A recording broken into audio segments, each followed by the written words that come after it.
All right. Yeah. This is Euro USD. Yeah, Um, Fun enough, during the day there were some fundamentals of the dollar, yeah, and the dollar won all the fundamentals. The yeah. news favored the dollar, but there were not much movements. What do you think was the cause of non-movement? Seems like is it because when there are some major news for the day, later in the day, traders stay off the markets waiting for the major fundamentals of the day? Yeah, today there was just to brush on there were a number of news throughout the market in different major currencies. GDP, on the other hand, which is the pound, we were looking at the CPI, Consumer Price Index, earlier on, 8 o'clock in the morning, which the GDP won, which was a positive for the pound. And then also here at home, we're looking at news for the CPI here in South Africa, ZAR. Of course, you can get this information from investing.com for free. We had CPI, and again, 10 o'clock in the morning, then CPI. And then in Europe, we also had CPI at 11 o'clock. There was a lot of news, a lot of fundamentals. And again, here at home at 1 o'clock, there was retail sales for ZAR. Now, coming to the United States, the most currency that affects us, that affects the majority of the market, or that affects the entirety of the market. We have what you call initial jobless claim, which the dollar claimed and was positive. And core crude oil as well, the dollar won. And now we are looking forward for the interest rate decision that is going to take place in a few minutes' time. I think about in just more than 10 minutes' time. You see, the thing is that there was not much market movement. As you can see, a DXY that you are sharing on the screen, you can see that it has those sideways trend, undecided trends, volatility just picked up just recently, a few hours ago. Maybe it is the New York series or the New York session just opened around about 2:30 here in South Africa. You know that there is a New York session coming in and traders are coming in. You can see that there was a bit of volatility picking up in the last four candlesticks on the chart. But earlier on, you can see that there was, small candlesticks that were forming, showing a lack of volatility in the market. So it means that the traders and investors on the market, they are waiting for the big moment, which is coming now, the interest rate decision, of course. And like you were asking, the initial jobless claim did not do much impact in the market favor for the dollar earlier on, as expected to be. But nonetheless, delivery of the news, so it will not have so much impact like your NFPs, which come once a month, which they are major, like this one that's coming, interest rate decision, which is coming in a few minutes' time. So tell me what impact. Sorry. Uh, just a second. I'm trying to Yeah, sort out our. Yeah, I see here, even here on on YouTube. Uh, I yeah, see the other ones are also live. The Shilenges are live as well. yeah. We are also live.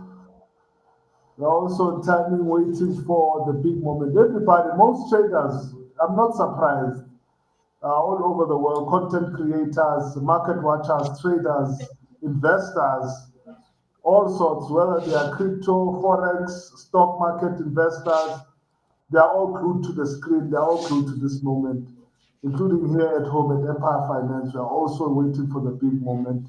to navigate the market. There's so much happening in the world. There is wars that are threatening. There is conflict in Europe. There's conflict in the Middle East. And now here at home, we are facing a possible danger of prices being raised due to the conflict that is happening in the Middle East. So there's so much happening. So I'm not surprised to see people So coming tell on me, board. with the tell me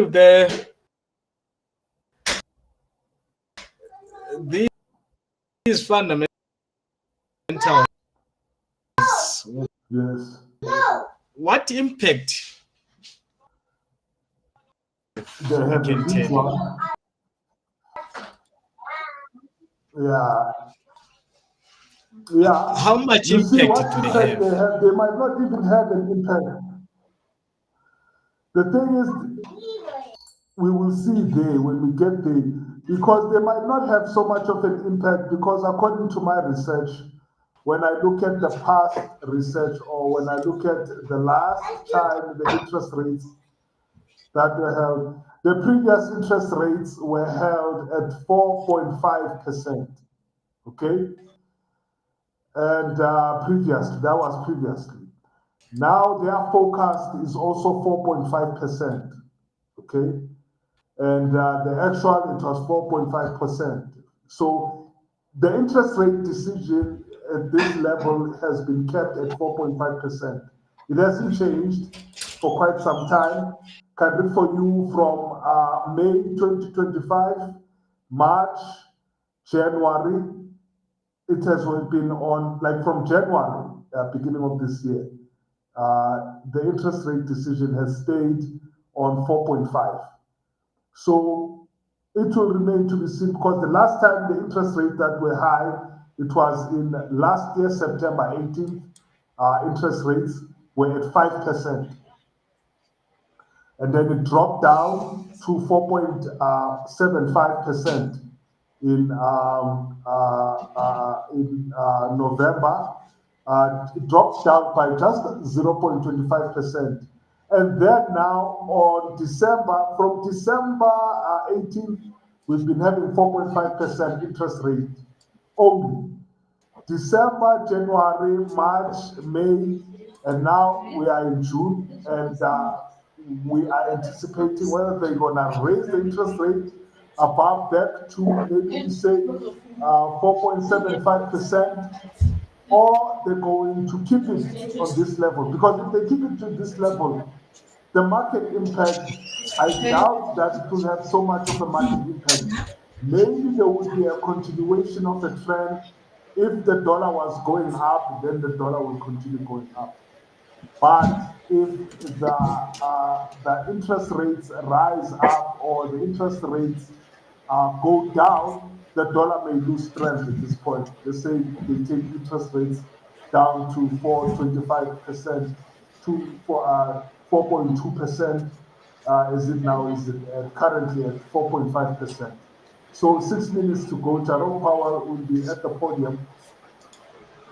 Hopefully, we want to see it live on Bloomberg. Hopefully, they have a broadcasting uh, happening there at Bloomberg, so that we can be able to see.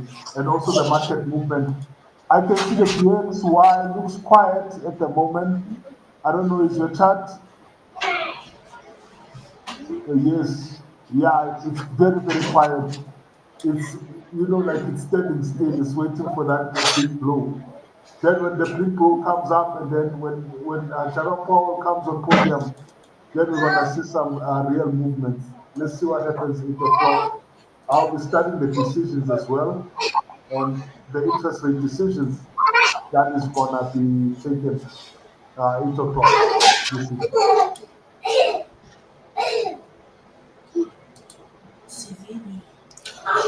All right. Sorry, I've been fixing a few things here for our stream. So Yeah, it's 5 minutes to go. And how's the yeah. market looking? The DXY, Looking very um, steady. very steady. Yeah, it's not moving. No drastic moves for now. Let's see what's gonna happen. Okay, you were saying the interest rates haven't been changed since January, Yeah, December, if yeah, not this mistaken. year, yeah, So, it's what's your 4.1. expectation? Will they increase or decrease, and what's the impact? You see, eh, uh, yes, they might change, they might decrease or increase. The main question is, will they stay the same?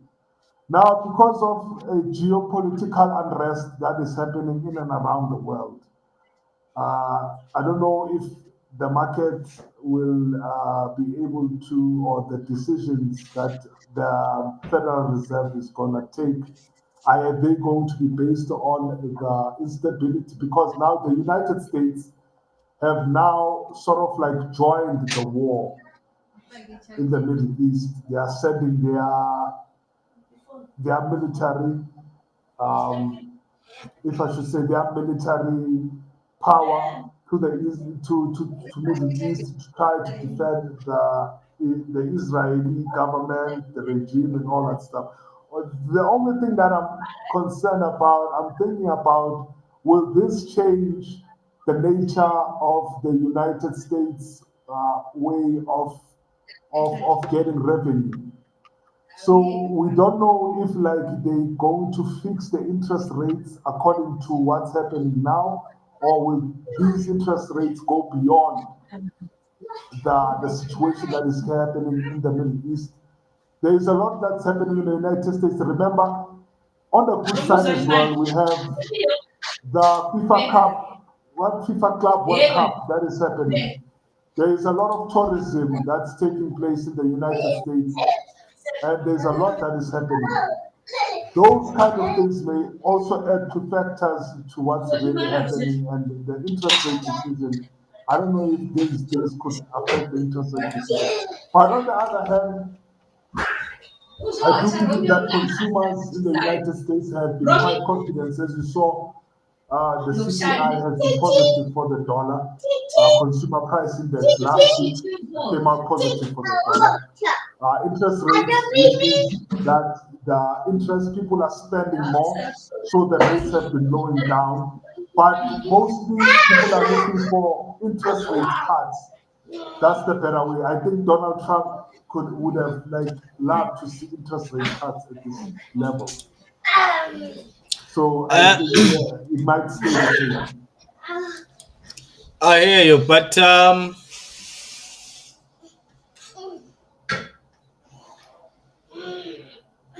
Yeah, she's imminent.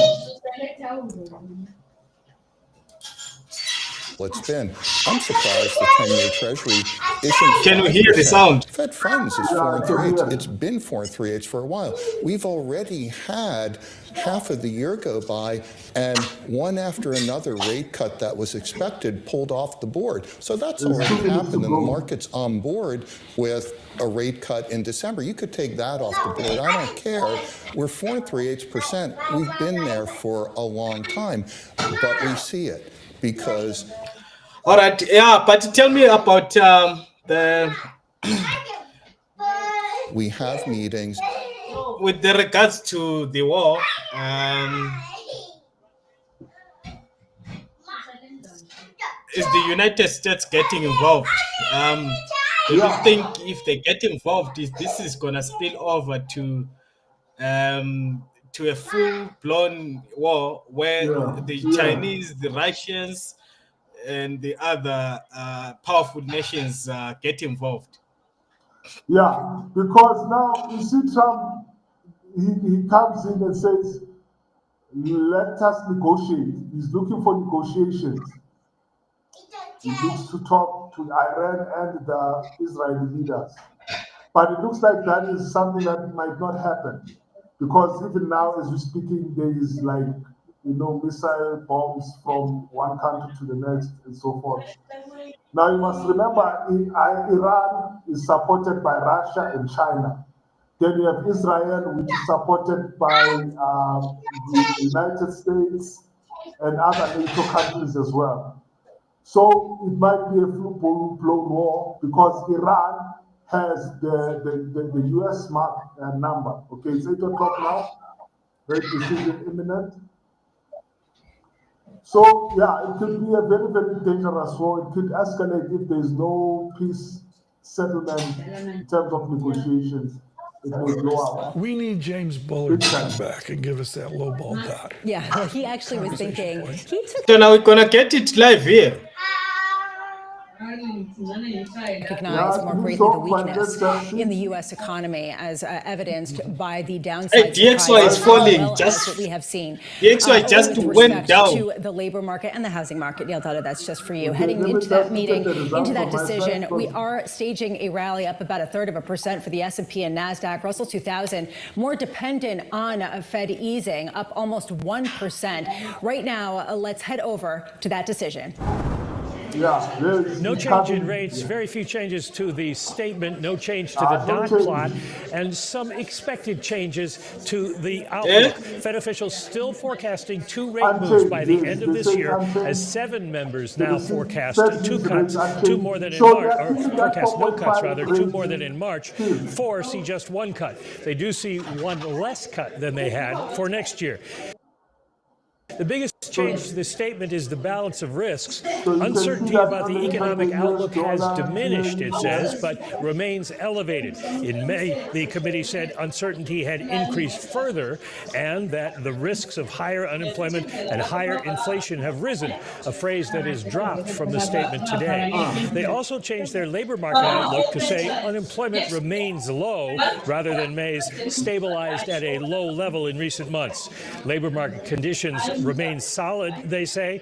The forecast sees only a slight increase in unemployment by the end of this year to 4.5% from their March forecast of 4.4%. Unemployment will remain at 4.5% next year.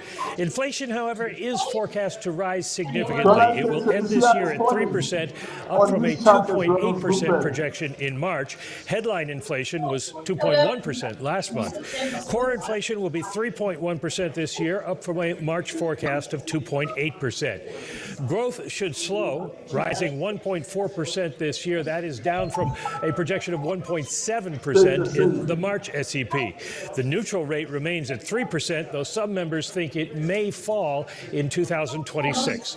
The decision was unanimous, so the bottom line basically is with fiscal policy, tariffs, and taxes still undecided, there is still too much uncertainty for officials to give a clear answer as to the path of how monetary policy will respond.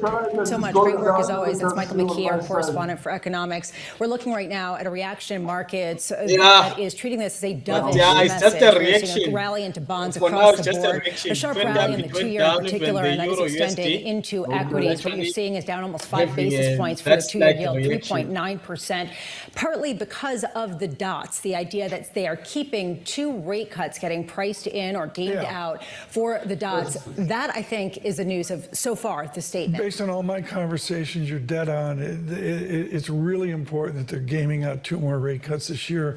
There's a wide body of people that say, show me the evidence. Joining us now, former Fed Vice Chair Rich Clarida. Bob Michael still with us.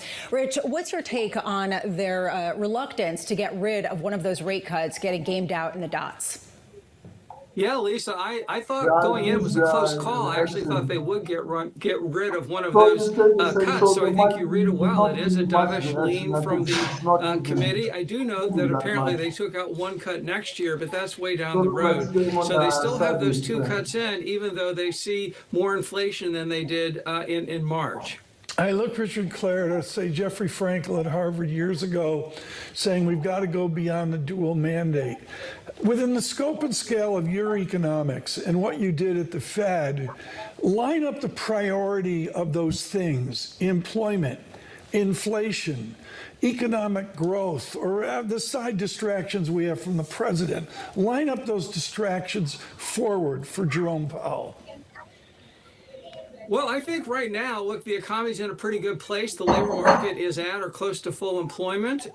Inflation has been coming down this year. I think right now the third factor is the uncertainty about the tariffs, probably also on fiscal. I do think that if we had not had the overshoot in inflation in the last several years, then we would probably be already signaling a rate cut at this meeting. So I think there is some history dependence here as well, Tom.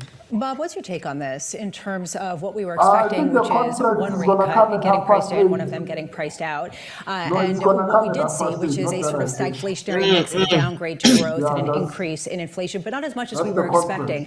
What's your take? Are you surprised? I am surprised. I'm surprised they left in 2 cuts this This year. the conference is Obviously, coming they're up paying past a lot 8. of attention to the housing market and to the labor market. Both of those show signs of potentially cracking. Yeah, President Trump weighing in earlier on the At 8 Fed o'clock, they were today just showing at the a press decision conference. made. Take a listen to what he had to say. Maybe I should go Yes, to the Donald. Fed. Am I allowed to appoint myself, Doug? I don't know. No, Am I don't allowed do to it. appoint myself at the Fed? I do a much better job than these people. So anyway, we should be 2 points lower. Rich, how much do you think this is actually weighing on what we're hearing or what we're potentially He's going not to hear from satisfied. Fed Chair He's Jay not Powell ready. later today? This idea that there are a lot of people in They want markets interest saying that rates rates to go should be down. lower, and you also have the president increasing the pressure. I don't think it's so much. Look, Jay Powell has a lot of experience with criticism from the White House, and so I don't think that's going to be a factor at all. But look, the inflation data has come in better than a lot of folks, probably even the Fed, expected. We are seeing some slowing in the labor market. You know, Lisa, I think a factor now is they're also having to deal with what is a fully employed economy given what's going on with immigration right now. So we're going to have probably some slowdown in the labor force from that. Engaging that is an additional complication to the decision, I think. I'm going to do this for Stanley Fisher, the late, great Stanley Fisher. He Yeah. lectured me, folks. A little bit of math time here. Lisa said, Pharaoh would never let me do math. We're doing math. I think it's a clarification, Bob Michael, that we talk about 2 rate cuts, and the President of the United States is talking about 8 rate cuts, 2 percentage points. And we don't understand, he's talking about jumping down a point, like a real estate guy. What would happen to so abrupt as to go halfway to 100 basis points or all the way to a presidential 200 basis point 8 rate cuts? What would happen? You're betting on a number of things. The first thing you're betting on is that tariff policy would create a significant headwind to the U.S. economy, and businesses and households would just stop spending. So now you're creating a lower cost of funding for them to step in and start spending. You're also betting on the One Big Beautiful Bill Act doesn't get passed in its current form, that it gets dialed down quite a bit, so that These fundamentals are so severe because quite there. the world I is think watching. those are 2 mighty big That's when bets they to say make here. America is the I would just kingmaker. stick with tinkering with the dots. Tinkering is the key thing here. We have a 50-year history, cleared as expert at this, of tinkering and not jump conditions like a real estate guy from New York. Well, the tinkering will actually make the press conference a whole lot easier because it will give Fed Chair Jay Powell a bit of a pass in dealing with some of the political questions. Joining us now, Diane Swonk of KPMG. Diane, were you surprised that this Fed leaned dovish at a time when even people in the market, putting aside President Trump, have talked about how inflation, as Rich just mentioned, has been coming in weaker than a lot of people had expected? No, I'm not surprised. I think this is an important issue. The Fed says they're data dependent. They have to respond to that, but they're not going to cut right now. And that's the most important thing. We've got a forecast where the Fed is actually more stagflationary, which I think is what you pointed out. And that's important. And, you know, whether or not we believe it's 2 or 1 rate cuts, time will tell. And the Fed is in this really policy purgatory where they're unable to move because of the uncertainty ahead and the fact that we know that tariffs were not all collected. The effective tariff rate in May was actually lower than what we know the effective tariff rate will be in June. And these things are coming in sequentially and in a staggered way that will show up later in the data.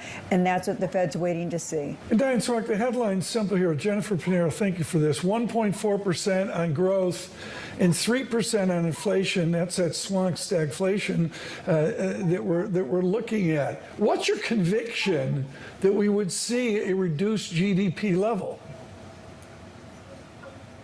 Oh, I think we will see a reduced GDP level, and I think that's what the Fed is also acknowledging and why they're saying they might go the full 2 points. It's actually not that far off from our forecast as well. And in fact, if they get the forecast that they're saying, this would be a forecast where inflation sort of peaks around 3.1% on the core and then starts coming down by year end, and they feel convinced that it will continue to come down by year end because weakness, the unemployment rate starts to creep up. But it doesn't creep up fast enough to trigger an official recession. Diane, I'm so glad you mentioned this, Rich. And Rich, I would love your thoughts on this. You were talking about how they have gotten inflation data that has been better than expected, weaker than expected. I'm looking at the unemployment rate that they're forecasting, and it went up from 4.3% from the March summary of economic projections to 4.5% in this latest one for 2025 and for 2026. It raises a question, especially what you were talking about, the demographic shifts. Just what this feels like in terms of the labor market tightness or not, given how much we have seen immigration affect the picture. Sure. Well, because the immigration is going to show up in the growth in the labor force, and it's going to obviously show up in employment or unemployment. So I think it's a complication in the sense it makes their signal extraction problem even harder. I guess one thing I would say, Lisa, and I like the term policy purgatory, Diane, because I think it captures it well. One thing I would say is 4.5 is a number, so we'll talk about it, but there's a big range of outcomes for the unemployment rate, especially 12 months down the road. So I think there's a chart in the SEP that will show uncertainty about unemployment, and that's probably pretty elevated as well. Professor Clarida, are we unanchored? And I say that within the great central bank fear of lessons learned, particularly from Japan years ago. Oops, we raised rates. Oops, we got to turn around. Yeah.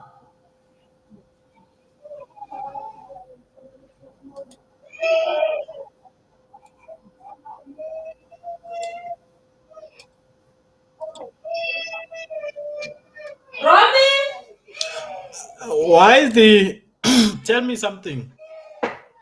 Are the fundamentals that have been released negative for the dollar? The DXY looks like it wants to shoot down. No, I doubt that it's just a market reaction. I doubt it's negative for the dollar. Now, because the interest rates stay the same. So maybe it will be negative for the dollar in the sense that maybe the dollar originally, recently, the dollar has been weak. You know, in generally speaking, the dollar has been quite weak. And I tried to pull during the yesterday and today, and it has been having some wins on CPI and today initial jobless claims. And so the dollar is trying to pull up, but now that small movement downtrend, I doubt that it has any significance for it to go further down because interest rates stay the same, you know. Yeah, you're right. Generally, dollar has been weak, and then in fact, since beginning of this year,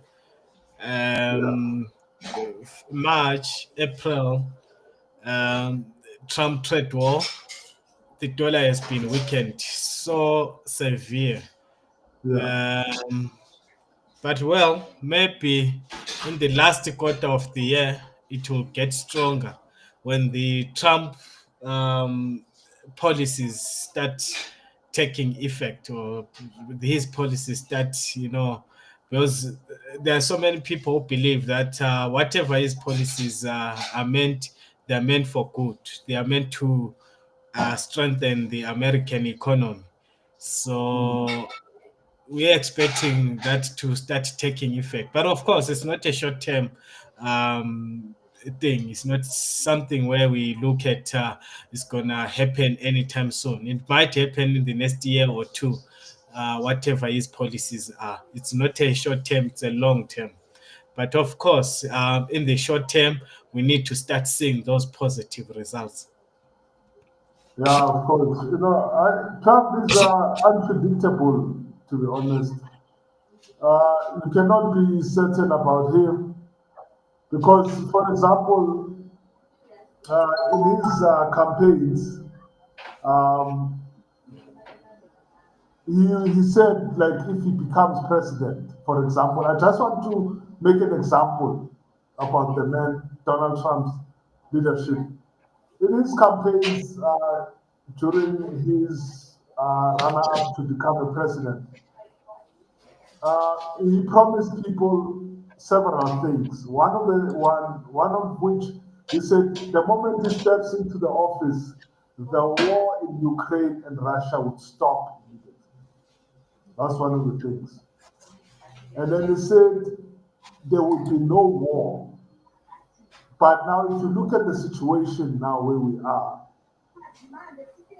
the Russian-Ukraine war is still continuing, and now there is war in the Middle East, which also includes the United States, because they have shipped and they've some of their military equipments and their military planes, jet flights, bombs, all sorts of military stuff that I just don't know by name.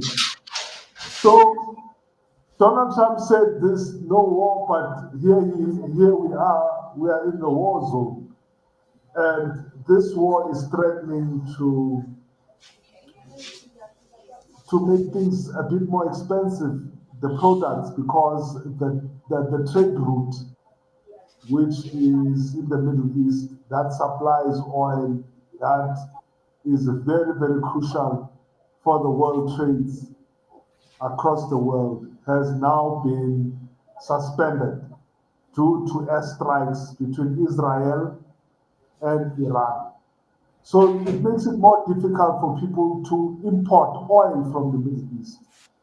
And when oil or gas or natural resources are scarce, or like they are not supplied in the same volume, it becomes harder.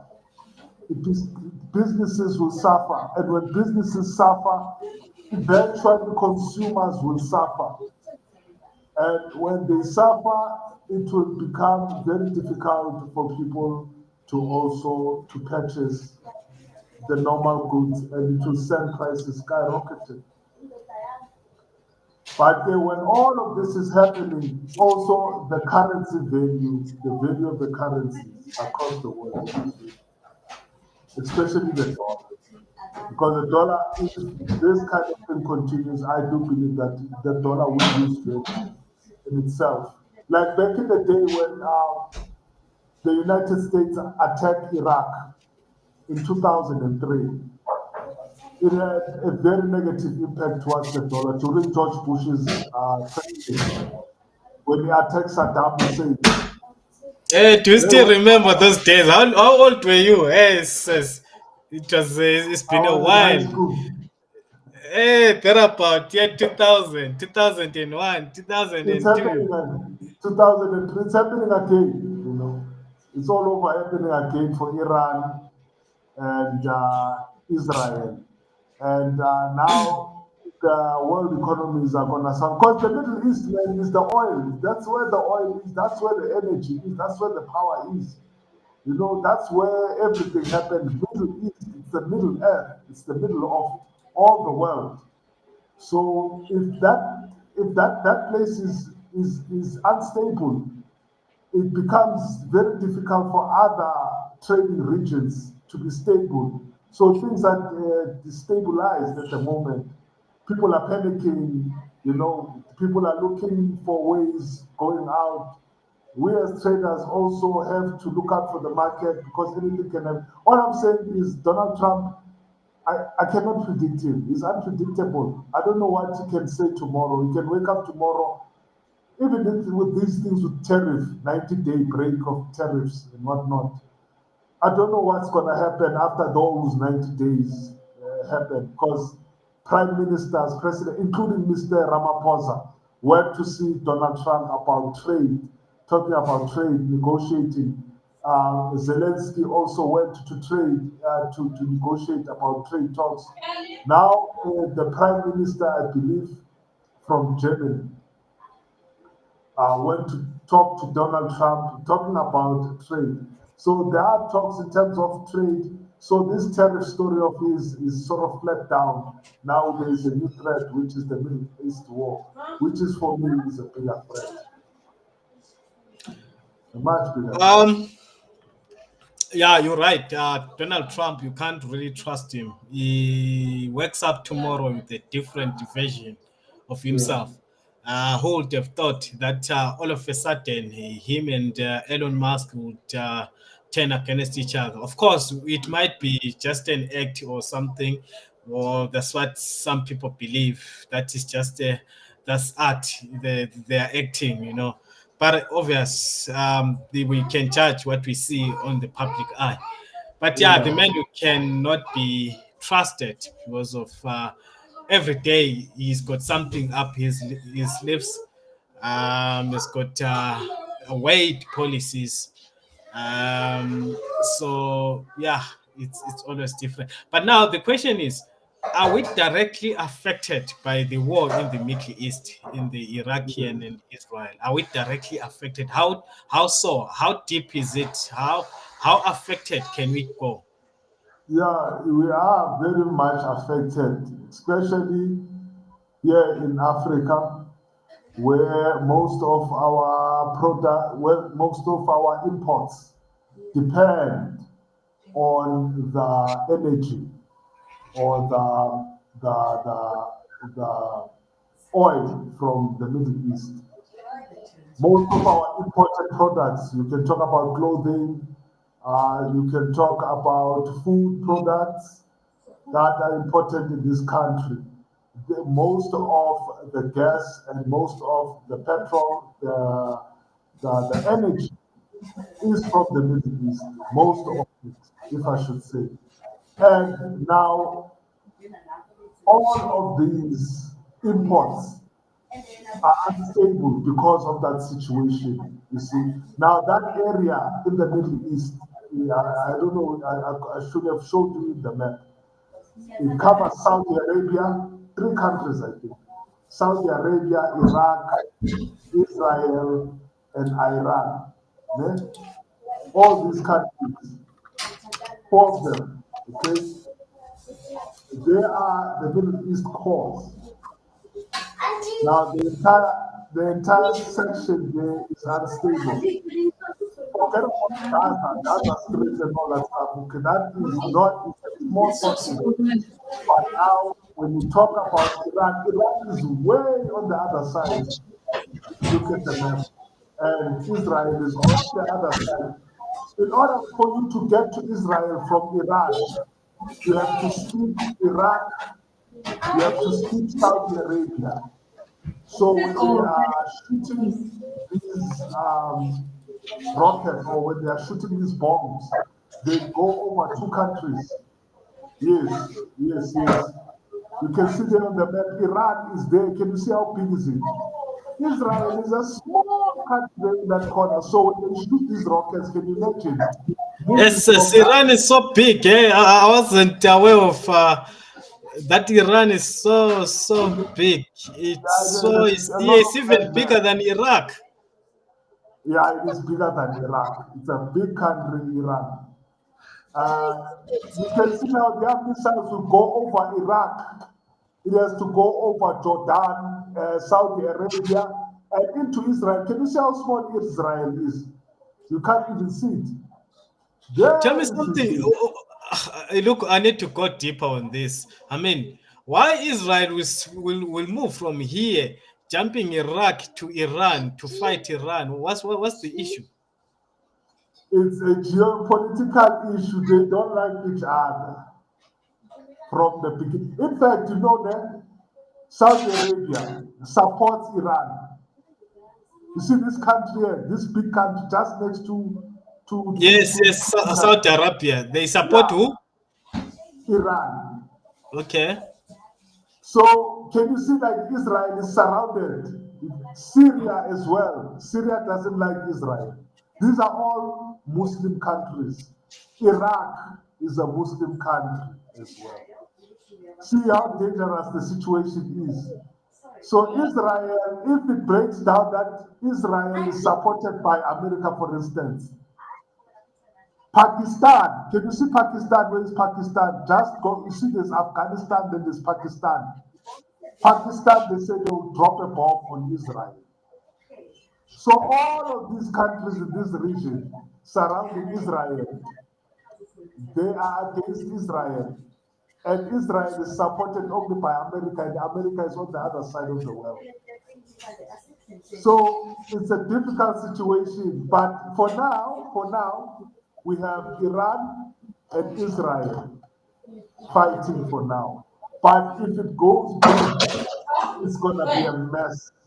Like you were saying, it's gonna be a mess. It's gonna be a massive mess. But no, man. Okay, maybe we need to go deeper on this. Israel, so small, attacking Iran so big. What's the real issue here? The issue, okay, let me just tell you what I know. Okay, Israel, they have high level technology. Okay, they even have an invisible dome. They have an invisible dome over their country. So when you drop a bomb, it explodes in the sky before it lands on the land. That's what the dome is called. Okay, it's real. Trust me, it's a computer thing. It's they are able to hack a missile. If a missile comes in, they are able to hack the missile with the computer on the dashboard, on the keyboard. Hackers hack that missile. That missile can explode before it hits land. But recently, Iran has been able to penetrate that dome. That's the concern. But other rockets, they've just missed. Maybe let's say they throw in 10 bombs or 10 rockets. But maybe 2 or 3 will make it. The rest of the 7, they are just diversions. They will die off in the sky, but 2 or 3 will make it. You understand? So Israel, they've been enemies for long. Iran and Israel, they have been always, even in the Bible, even during the Bible era. If you look at Iran was in the Bible also, used to fight Syria in the Bible from back in the day, from way David and Goliath era, way back times of Jesus Christ, even before Jesus Christ even came to them, they've been fighting. But at this point in Israel, they believe that Iran is using bombs or nuclear weapons against Israel. How do they know that? They have technology, they have drones that monitor the entire Middle East, even in Jerusalem.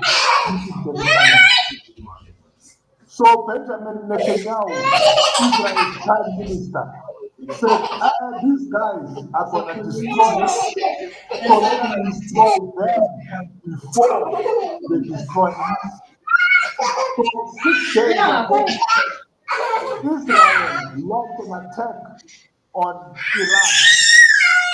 They bombed Tehran. You know Tehran, you see the capital city. If you look at the Iran map, if you look at the right side, you can see the writing says Tehran. Can you see Tehran? Which one?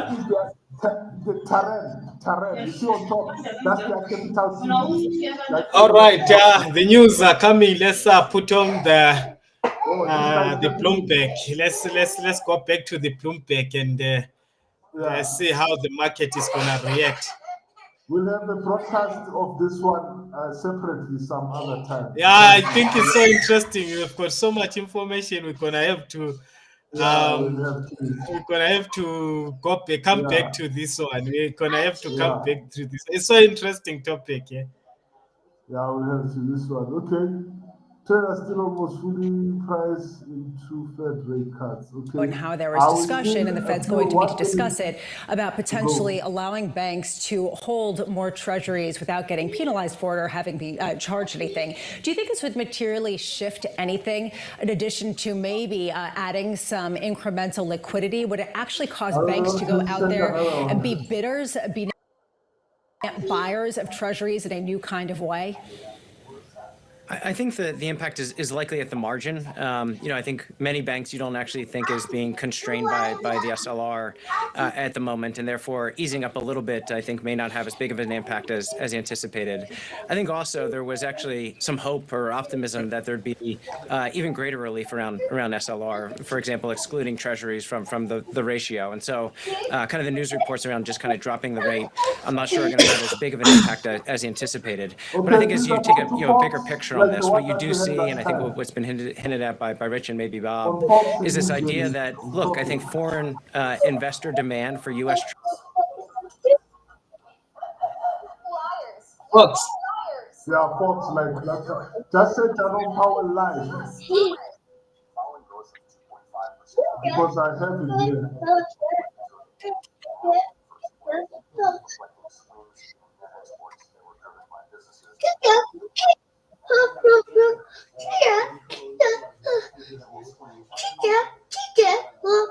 People are throwing in comments. So they've stated this Fox, yeah.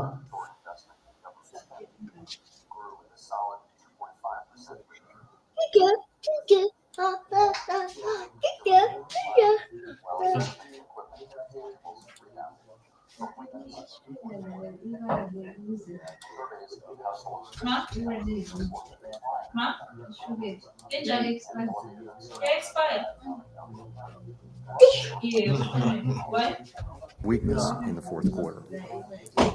Surveys of households and businesses, however, report a decline in sentiment over recent months and elevated uncertainty about the economic outlook, largely reflecting trade policy concerns.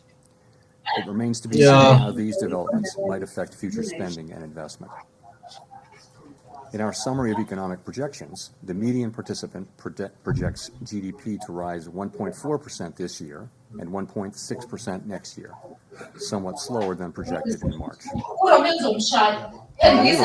Conditions have remained solid. Payroll job gains averaged 135,000 per month over the past 3 months. The unemployment rate at 4.2% remains low and has stayed in a narrow range for the past year. Wage growth has continued to moderate while still outpacing inflation. Overall, a wide set of indicators suggests that conditions in the labor market are broadly in balance and consistent with maximum employment. The labor market is not a source of significant inflationary pressures. The median projection for the unemployment rate in the S&P is 4.5% at the end of this year and next, a bit higher than projected in March. Inflation has eased significantly from its highs in mid-2022, but remains somewhat elevated relative to our 2% longer run.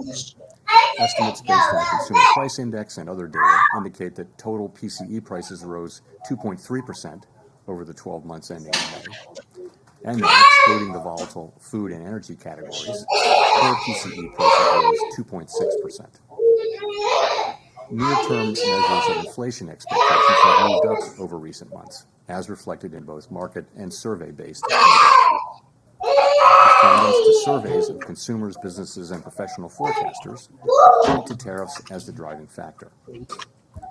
Beyond the next year or so, however, most measures of longer-term expectations remain consistent with our 2% inflation goal. The median projection in the S&P for total PCE inflation this year is 3%, somewhat higher than projected in March. The median inflation projection falls to 2.4% in 2026 and 2.1% in 2027. Our monetary policy actions are guided by our dual mandate to promote maximum employment and stable prices for the American people.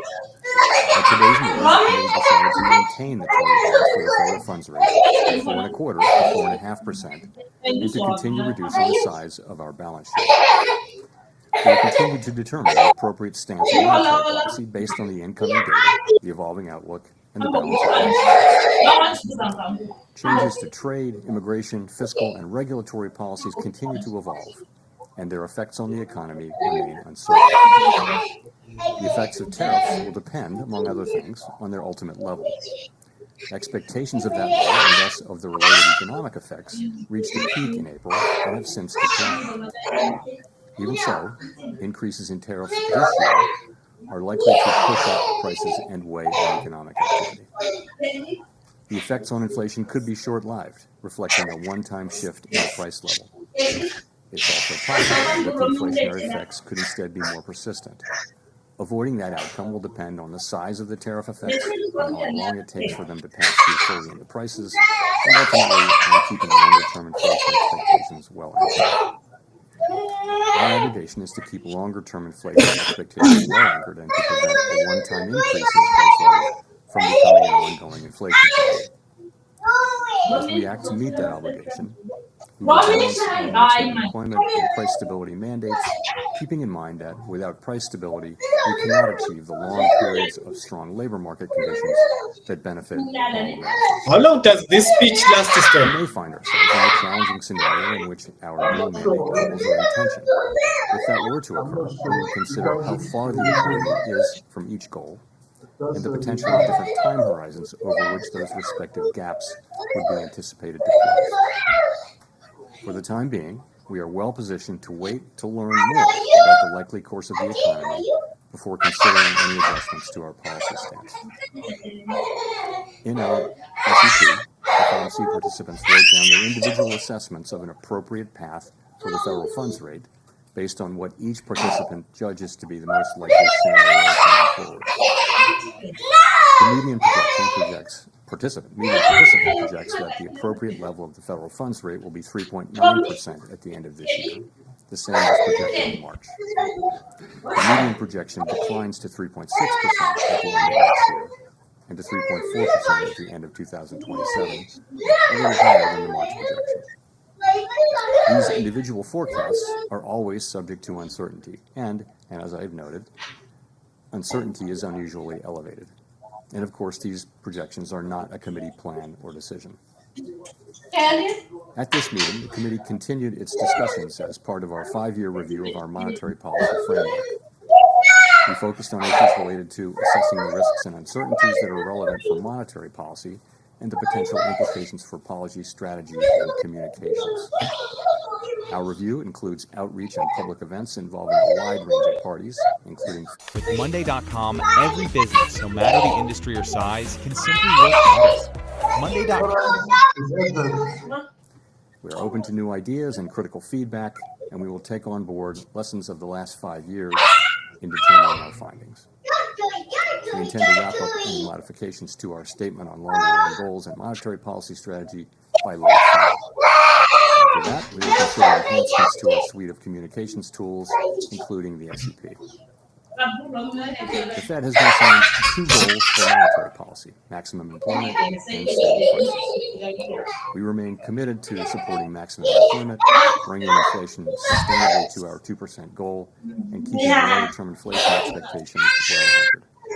Our success in delivering on these goals matters to all Americans. We understand that our actions affect communities, families, and businesses across the country. Everything we do is in service to our public mission, and we at the Fed will do everything we can to achieve our maximum employment and price stability goals. Thank you. I look forward to your questions.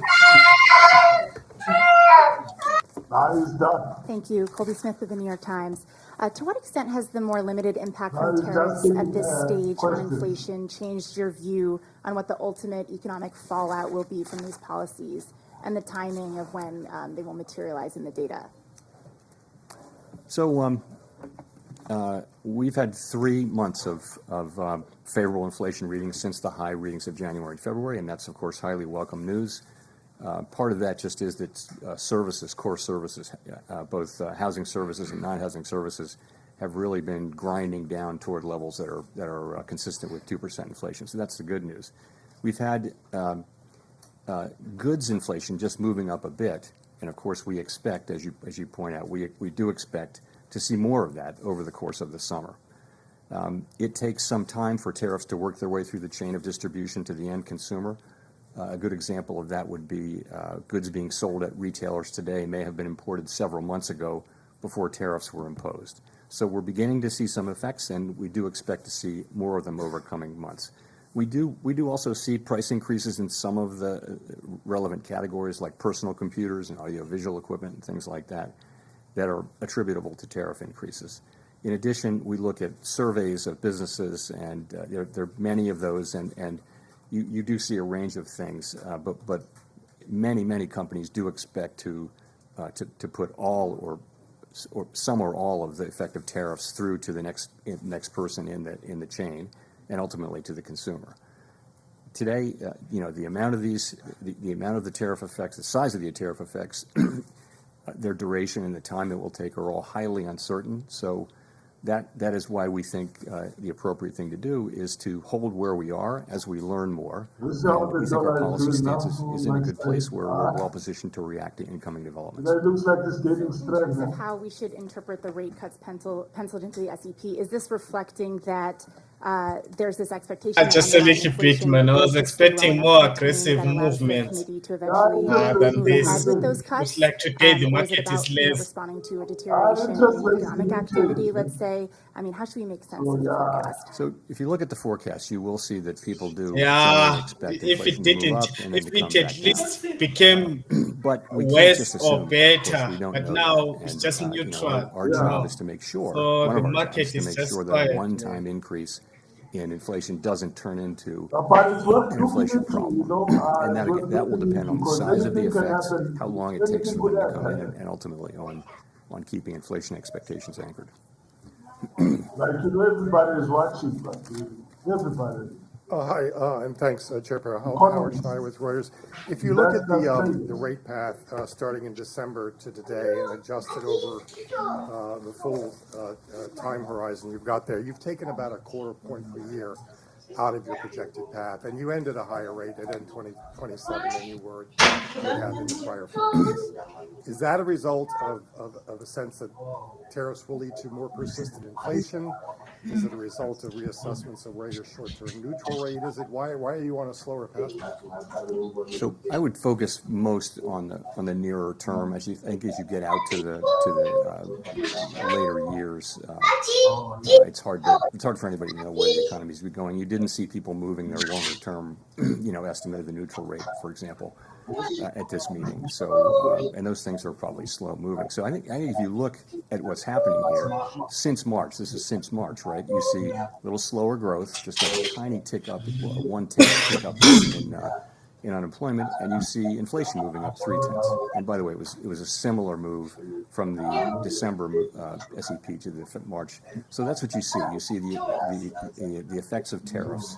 I think we learned in April after the March meeting that substantially higher tariffs were likely, and then since then, the estimates of where the tariffs will be have actually moved back down, although still at an elevated level. So we're adapting in real time, and what you see is an accumulation of individual assessments.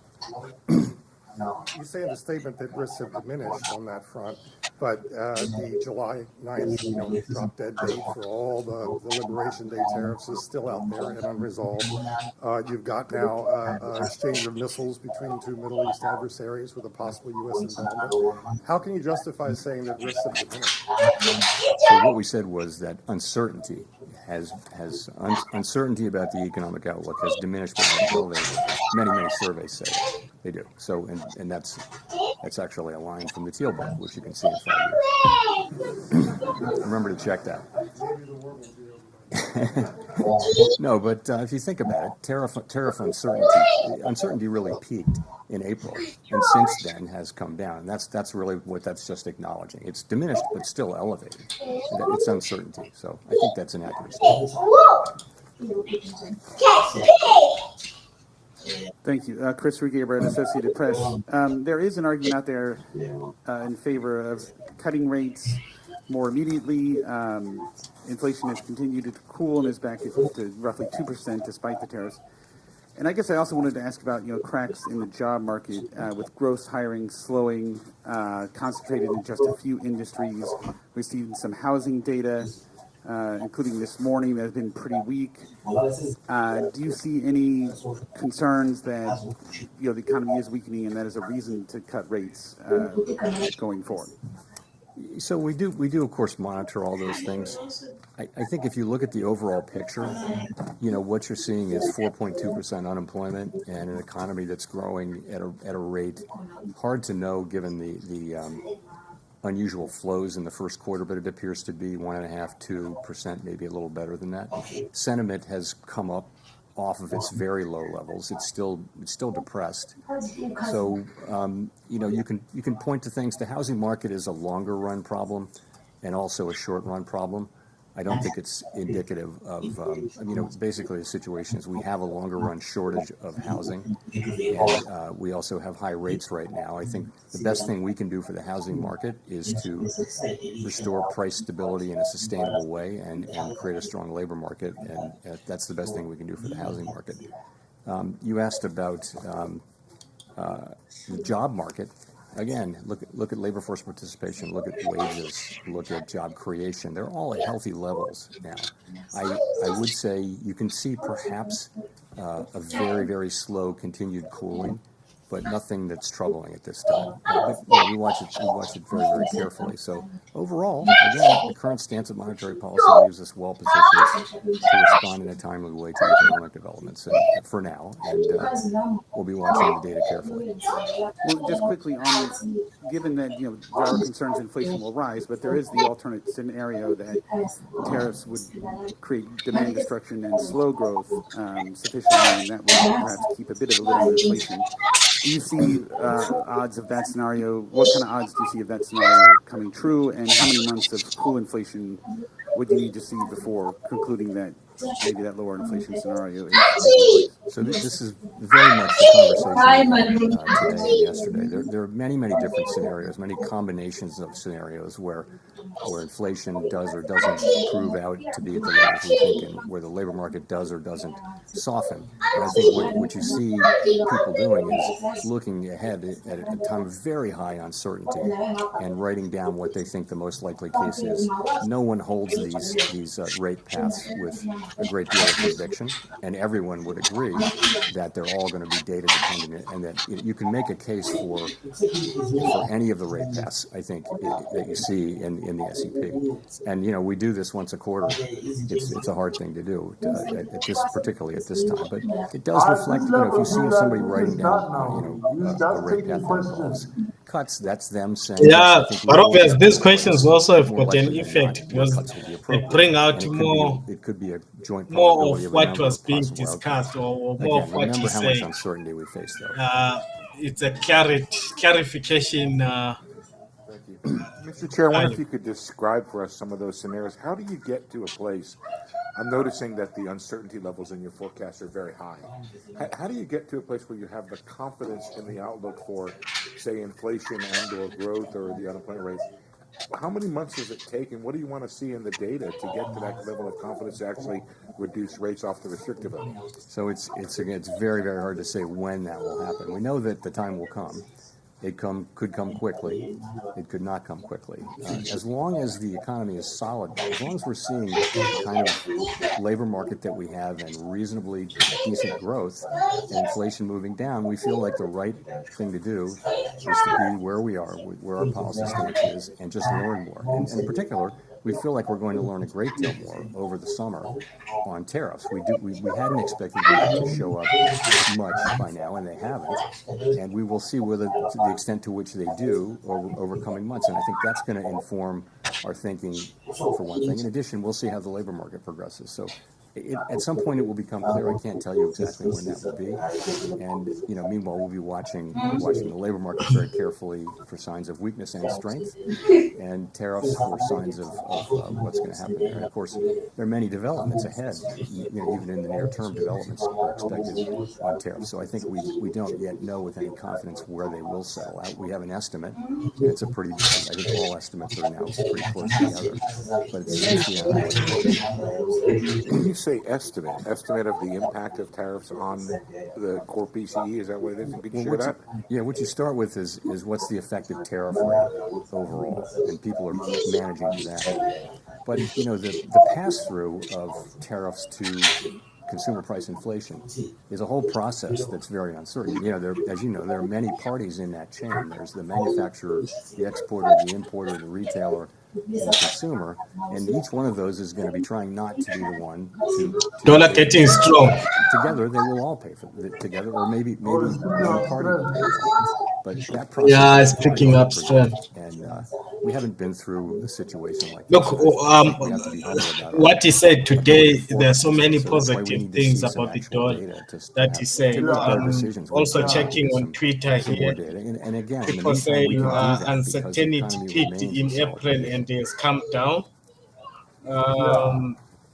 Quite a few things that he said that favors the dollar. Chair Powell, I guess I'm wondering if you could explain a little bit more the divergence we see in the dot plot, particularly around the 2025 rate projections. I realize this is the XY is looking up. That are putting down the XY is going up. Another that are putting down more than one. So the American economy is healthy. And again, recognizing that could be difficult to summarize, but is it a matter of people having a different outlook, or a different reaction function, a different commitment to defending against another inflation mistake? How did that play out over the last 2 days? So you're right. This is often the case. We have a pretty healthy diversity of views on the committee. We did have strong support for today's decision and broad agreement that our policy stance does leave us in a good place. But I would point to two factors that you mentioned. The first is just that parties have a diversity of forecasts. And they do align with where their dots are. So if you have a higher inflation forecast, you're going to be less likely to be writing down, more cuts. But remember, as we see more data, we're going to learn more about where inflation is headed, and that means when it is time to look at normal, resuming our normalization process, the differences you see should be smaller because we'll have seen actual data. Right now, it's just a forecast in a very foggy time. So that's the first part, is forecast. Secondly, people can look at the same data and they can evaluate the risks differently, as you know. And that includes, the risk of higher inflation, the risk that it'll be more persistent, the risk that the labor market will weaken. People are going to have different assessments of that risk. So you put that in there too. So those are the two ways that the two things I think that drive these things. Remember, though, as I mentioned earlier, with uncertainty as elevated as it is, no one holds these rate paths with a lot of conviction. So that's really where it is. It's a function of those things, and I think as the data come in, you should see those differences diminish. If I could follow up, you've said the policy is in a good place and that it's modestly restrictive. Given all the uncertainty you just talked about, tariff levels, uncertainty around the pass-through, is it price increases versus margin compression, some of the softness that Chris talked about in labor and housing, why wouldn't it be better to have rates at a more neutral setting as the economy heads into this period of very high uncertainty? So if you just look backward at the data, that's what you would say, but that's not. We have to be forward-looking, and the thing that every outside forecaster, and the Fed is saying is that we expect a meaningful amount of inflation to arrive in coming months, and we have to take that into account. So I think a backward-looking look would lead you to a neutral stance, but we can't. We have to look at that, and because the economy is still solid, we can take the time to actually see what's going to happen. There's a range of possibilities on how large the inflation effects and the other effects are going to be. So we'll make smarter and better decisions if we just wait a couple of months or however long it takes to get a sense of really what is going to be the pass-through of inflation and what's going to be the effects on spending and on hiring and all those things. Michael McKee from Bloomberg Radio and Television. Your friend down at 1600 Pennsylvania Avenue continues to lob insults in your direction, and I'm wondering, given now that the Supreme Court has maybe carved out the Fed from some of the legal implications of that, whether this is just noise that the markets and everybody should ignore until your term is up, or whether you worry that it could lead to more pressure on confidence on Wall Street, on consumers, about the outlook for the economy. Look, from my standpoint, it's not complicated. What everyone on the FOMC wants is a good, solid American economy with strong labor market and price stability. That's what we want. We think our policy is well positioned to right now to deliver that and to be able to respond in a timely way as the data lead us in that. The economy has been resilient, and part of that is our stance. And again, we think we're in a good place on that to respond to significant economic developments. That's what matters. That is what matters to us. Pretty much that's all that matters to us. I need to ask, assuming you are not reappointed, would you stay on as governor when your term as chair ends? I'm not thinking about that. I'm thinking about this. That was it, team. I guess with workplace raids increasing, picking up significantly, what kind of expectations with what picking up? Workplace raids. So you're asking immigration? Yeah. You know, I wouldn't want to speculate. One way to get at that from an economic standpoint, we of course don't comment on immigration policy. Yes, What you see is a really solid and at a low level, not really increasing. It's been in a good range and well within the range of mainstream estimates of maximum employment. And that means, like, part of that is that labor demand and labor supply are kind of moving down at the same rate. Labor demand is softening. You see that in job creation, but it's still kind of at a healthy level. And labor supply is diminishing because the immigration numbers that we see are much lower than before. So those two factors, supply and demand, in a reasonably stable place. Okay, thanks. The other thing I wanted to follow up on is if you could elaborate on the potential changes to the SCP that you suggested were part of the framework review, I think. So the framework review really has two tracks, right? The first track is our policy framework that is reflected in the consensus statement. And we've said that we would finish that and announce it by the end of the summer. So we're well along in that process. We've had the meetings that we need to have, and we're now going to be going into, into discussions about, specific changes to language. So that's the framework part of it. The second part of it is our communications tools and practices. And that part comes next. Okay, that's what we're going to do in the meetings this fall. Actually, what we did at this meeting, though, is we sort of prepared the ground for that. We had a meeting where we talked at a high level about invitations can be improved. There are a number of ideas. People offered a really it was a great conversation, number of ideas, but we're going to look at those with staff briefing and a lot of thought in the fall. And I would say when it comes to changing communications, I would only support things really that only implement things that have very broad support. And also you want to be really careful because I think our communications are pretty well received. They're not broken. So more is not necessarily better, but better is better. So we're going to be looking at ways to do things that will improve the clarity of what we do for the benefit of the public.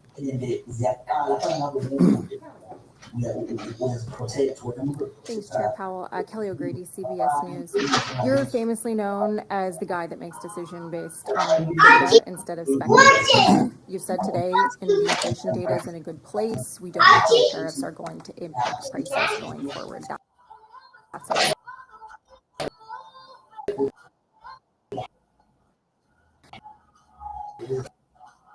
But I've got to go back to the last time that you cut rates in December, then where it is today, and you didn't cut today. Well, The forecast for inflation in December was 2.5%. Core PCE for 2025, the forecast is 2.5%, which is a good inflation forecast. I think what we've learned is that, and this was long before we had any idea of what the actual policies would be. We've learned that tariffs are going to be substantially larger than forecasters generally thought, and we don't, our forecasts are generally not particularly different from those of other well-resourced forecasting operations. So what we learned, and particularly in April, was that very substantially larger tariffs were coming, and that would mean higher inflation. That's what happened, and so now you saw 2.5% forecast in December, you saw 2.8% in March, and you see 3.1% now. So it's 0.6 higher inflation for 2025, and that's a big part of the change, and that's due to the effects of the tariffs that are, we don't know where they're going to land, but it's pretty apparent they're going to land higher than outside forecasters were really guessing at the end of last year. My follow-up to that, consumers, right, we're looking for relief on rates when it comes to mortgages, car loans, small businesses want to take out more manageable loans. When you look at the cumulative inflation over the past 5 years, prices have risen over 20%. It's been a rough road. So what is the tipping point then for the wait and see approach in terms of how much it's going to help versus when it hurts the American consumer? Well, I mean, we're trying to restore price. The best thing we can do for the public that we serve is restore price stability. If we can, and we will, restore price stability, meaning 2% inflation on a durable, sustainable basis. That, and also maximum employment. If we restore those things, that's the best thing. Euro is breaking down. For the American people, for households and businesses, that's the ultimate thing that we can deliver. And they can make their decisions without having to think about inflation all the time. So in the meantime, we have to keep rates high to get inflation all the way down. They're not very high, let's be honest. I would say policy is modestly or moderately, probably modestly now restrictive. If you look at the economy, it's not performing as though we're performing under very strict monetary policy, very restrictive monetary policy. So I would say probably modestly restrictive. And so what it will take is confidence that inflation is coming down. Now, I would say without tariffs, that confidence would be building, because what's happening with non-housing services and housing services, which are the other two big pieces other than goods, those are coming down really nicely now. So I think we have to learn a little more about tariffs. I don't know what the right way for us to react will be. I think it's hard to know with any confidence how we should react until we see really the size of the effects. Have you been sitting on a smart business idea and need to get it online? GoDaddy makes it fast and easy with user-friendly products and tools to help you on your entrepreneurial journey. Plus, get AI to help build your business for you. Headline inflation over a 12-month basis. So it's a good economy and a solid economy with decent growth. Thank you, Chair Powell. So you're saying that uncertainty has come down, the economy is moving at a solid pace, inflation has come down over the past 3 months, and this is all moving in the right direction. So are you indicating here that Americans should expect some sort of economic pain in the second half of the year? I'm not saying that at all. From our standpoint, what I can say is that the U.S. economy is in solid shape. Inflation has come down. Unemployment rate remains at 4.2%. As I mentioned, real wages are moving up. It's a good job creation is at a healthy level. Unemployment, again, as I said, low. Labor force participation in a good place. So, and what we're waiting for to reduce rates is to understand what will happen with really the tariff inflation. And there's a lot of uncertainty about that. Every forecaster you can name who is a professional forecaster with adequate resources and forecasts for a living is forecasting a pretty significant. Everyone that I know is forecasting a meaningful increase in inflation in coming months from tariffs, because someone has to pay for the tariffs, and it will be someone in that chain that I mentioned, between the manufacturer, the exporter, the importer, the retailer, ultimately somebody putting it into a good of some kind, or just the consumer buying it. And all through that chain, people will be trying not to be the ones who pick up the cost, but ultimately, the cost of the tariff has to be paid, and some of it will fall on the end consumer. We know that because that's what businesses say. That's what the data say from past estimates. So we know that's coming, and we just want to see a little bit of that before we make judgments prematurely. A follow-up on that. So you spent years ago talking about how you're data dependent, and be a little more direct on this. Now you're making decisions looking forward. Doesn't the data you're seeing today indicate there should be a rate cut? Monetary policy has to be forward-looking. That is elementary. You've got to be looking at. I always talk about the incoming data, the evolving outlook, and the balance of risks. We say that over and over and over again, right? So it's always forward-looking. If you know, at the very beginning of the pandemic, we cut rates to zero immediately. Nothing had happened. We just knew that it was going to be really bad, right? So we took very aggressive forward-looking because we knew things were going to be unusually difficult. So, of course, this is something we sort of know is coming. We just don't know the size of it. And again, the economy seems to be in solid shape. So the labor market's not crying out for a rate cut. Businesses, were in a bit of shock after April 2, but you see business sentiment, you talk to business people now, there's a very different feeling now that people are working their way through this, and they understand how they're going to go, and it feels much more positive and constructive than it did 3 months ago. So, again, we think that our current stance of monetary policy is in a good place.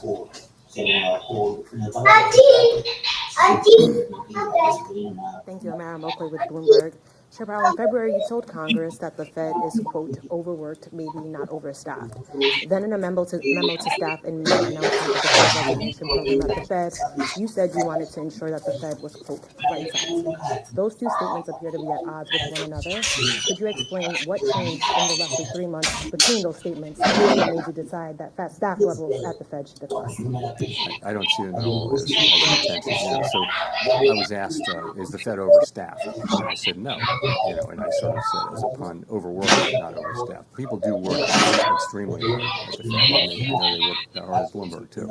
So, but we do. We work hard. But I would say this. So we are careful stewards of public resources, and sometimes you need to show that. So there have been several times in our history, modern history, where the Fed has said, you know what, we're going to do a buyout. We're going to show the public, we're going to demonstrate that we are good stewards of public resources. So we thought, and I thought, that this is a time when we grow at about, our headcount is growing at about 1% a year. So over the course of a couple of years, we're doing a careful scrub of the board and all the reserve banks, and we're going to find 10% of employees who can do something else, where we can streamline our operations, and we think we can get there in a couple of years. We think we can do that, and we think this is without taking risk to carrying out our critical missions. So this is something we do very carefully, thoughtfully, and we do it, again, respecting the critical missions to carry. I've had experience, a lot of experience in my prior careers, with headcount reductions and things like that, and this is how you do it professionally. You do it carefully, thoughtfully, with a lot of planning, and you do it over a period of time. I think the Fed will be fine. I think no one will notice any decline in our ability to carry out our missions. And I think it's just us wanting to demonstrate to the public that we are actually good stewards of their resources. We're effectively wiping out 10 years of headcount growth with this. So, I mean, we wanted to show that, that we're good stewards. How is progress on reducing headcount going so far? Are you on track to meet the goal? We're just at the very beginning. As you know, we're doing a buyout program. We're going to hit that goal. I think many organizations find that they can do this. They want to do it every year, and you can do it at intervals. And you wind up not interfering with your ability to perform your jobs.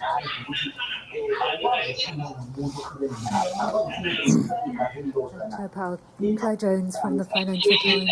As you're no doubt aware, the Senate Finance Committee has tabled its version of the reconciliation bill this week, and I was wondering if you could tell me a little bit about the tenor of the debate at the FOMC over the past few days on fiscal policy and the degree to which that influenced people's projections for 2026 and beyond. Thank you. Yeah, so we don't sit around and debate or really discuss. We take fiscal policy as fully exogenous, and so we actually really didn't talk about the bill or the contents of it. It's still evolving. When it gets closer. Remember also we have a very, very large economy, and the effects will be at the margin. I expect that they may already be in, but they will be in by the next meeting, my estimate. But it's not a major thing. It's nothing that we discuss. It may have been mentioned a couple of times, but as something that's coming in. But I think the outcome is, we don't know the outcome yet there, so hard to be real specific.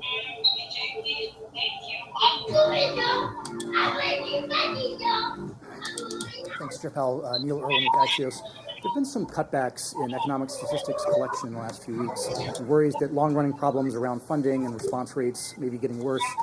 How much is this concern on your radar? How much confidence do you have that the gauges you're watching to assess the economy are reliable right now?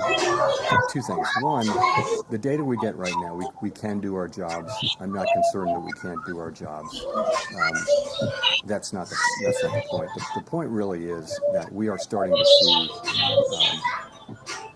layoffs and important gatherers of data are saying that I think Elon Tuzenstone, Euro USD is coming to that level of I think we should take a step back. 114,496. From our standpoint, and I think the standpoint of businesses and governments and everyone, just below there is really good data on the state of the economy at any given time is a huge public good. It helps. Just doesn't help the Fed. It helps the Congress. It helps the executive. More importantly, really, it helps businesses. They need to know what's going on in the economy. The United States has been a leader for many years in this whole project. Dollar is strong, so the impact was there. What's happening in our very large and the conference did make an impact. I hate to see us cutting back on that because the speech was more positive. They were so people in all kinds of jobs have the best possible understanding of what's happening in the economy and hence what's likely to happen. It's very hard to measure what's going on in the U.S. economy. If you read, there's a book called, it's really remarkable how many things you need to understand to estimate U.S. GDP. Very, very difficult, and it's so important that we get it right. I just would say it's not a place to. I would want to keep investing in that, for the good of the general public. Yes. Hi, Victoria Guida with Politico. So you're conducting this monetary policy strategy framework review, but next year we're supposed to have a new Fed chair, and I'm wondering if that affects at all the way that you're approaching this. How do you ensure that this framework will actually be durable? The framework document goes back to 2012, and it's the committee's document. It's not like we're going to invent a brand new way to do things. It's been an evolving document, so it shouldn't depend on who the chair is at all. It should depend on what's happening in the economy and what the committee wants to do. So, yeah, it isn't really tied to any particular chair. And we used to renew it every year. Now we do it every 5 years. So, but I don't think anybody. Tomorrow is a U.S. holiday. A new chair might want to come in and go. That's not going to be up to me to decide. Is that affecting at all who you're consulting with? Not at all. Not in any way.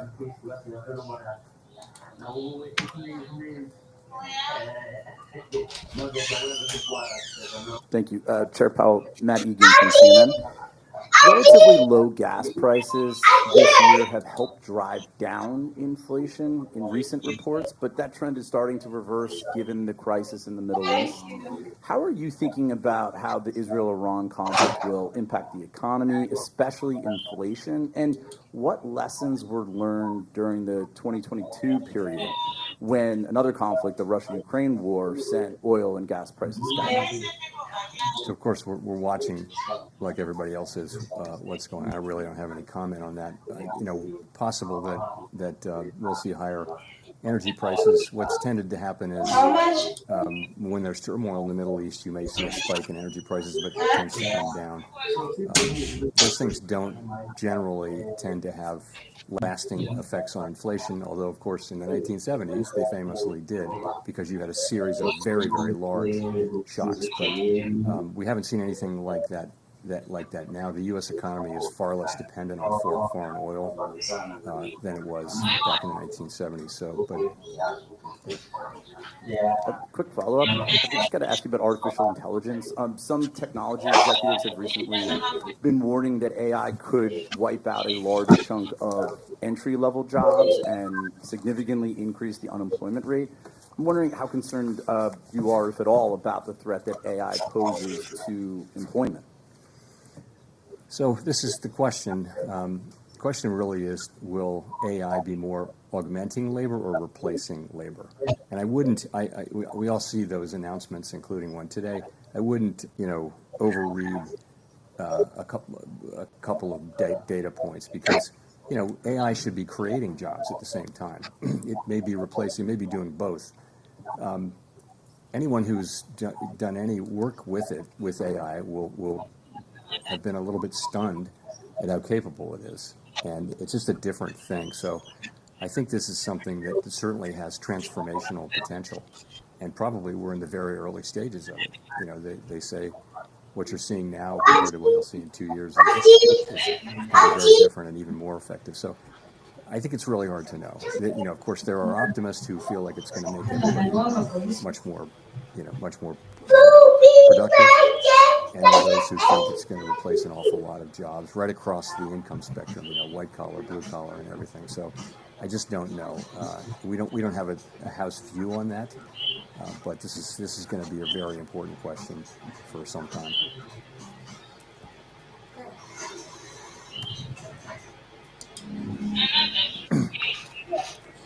Thank you. Greg Rapp from MarketWatch. I was wondering if you could step back a little bit, Chair Powell.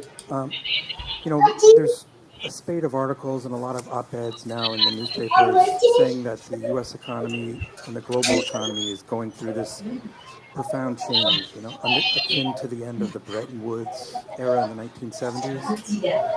Don't you owe the American people some sort of explanation for what we're going through?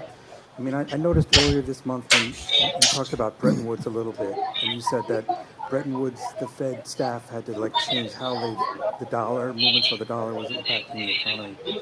Are we going through something like that now? That are you having to change how you do monetary policy? Is it that fundamental a change underway?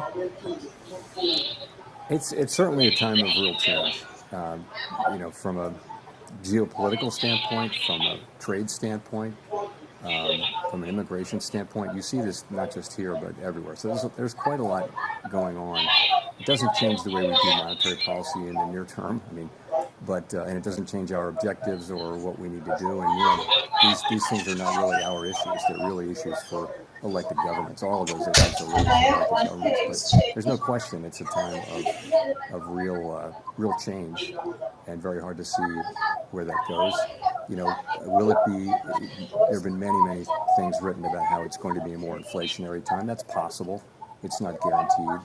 AI could cut in a very other direction. AI could make people much more productive and push in the other direction. I don't know though. So, but you're right. But honestly, our focus is a much more practical one, and that is how do we keep inflation low and employment high in the near term. That's really what we're about.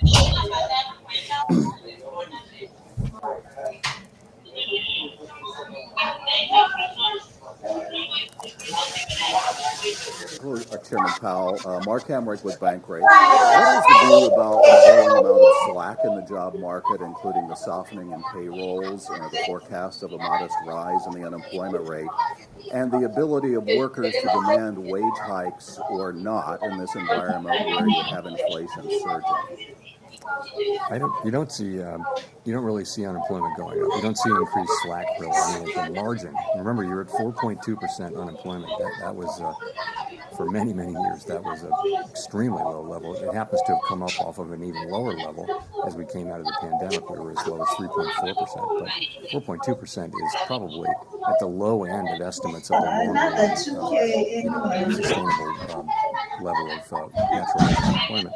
So I guess I wouldn't agree with that. And also, in terms of wages, real wages after inflation have been moving up sort of more than was consistent with 2% inflation. They're still moving up at a healthy clip, and I think much more consistent with 2% inflation given a reasonable assessment of trend productivity. So it's a pretty good labor market.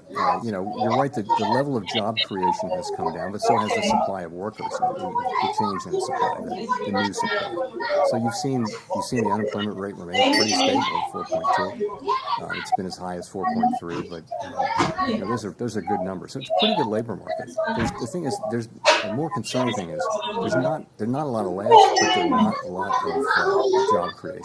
If you're out of work, it's hard to find a job, but very few people are being laid off at this point. So that's an equilibrium we watch very, very carefully, because if there were to be significant layoffs and the job finding rate were to remain this low, you would have an increase in unemployment fairly quickly. But that hasn't happened. It really hasn't happened. All kinds of forecasts for dollars getting strong. Really over the last 3 years. Must we close? And it's been remarkable to see just again and again. I think it's going to weaken out. Eventually it will, but we don't see signs of it now. No. Thank you, guys. Thank you, everyone who joined. Please follow my account. There's been a lot of talk about cuts. Dollar is strong. I wanted Looks to ask like you, the why do you think sentiment there are no is forecasts favoring the for dollar, rates to favoring the rise American or economy. even to stay where they are next year, Dollar is strong. given that the Thank you so projection much for for coming inflation is through. to rise Let's to meet 3%? again. Please follow And my there's account a so lot that there's some you can follow all the skepticism over whether activities that those price hikes I will be a do, one-time. that we do here. So there are a number of people on the committee who wrote Stan, down no please cuts this keep year, but checking some those cuts next accounts. year. So I think people are writing down their most likely path, right? They're not saying there's zero possibility of other things. Really, think of it as the least unlikely path in a situation like this where uncertainty is very high. I think again, people write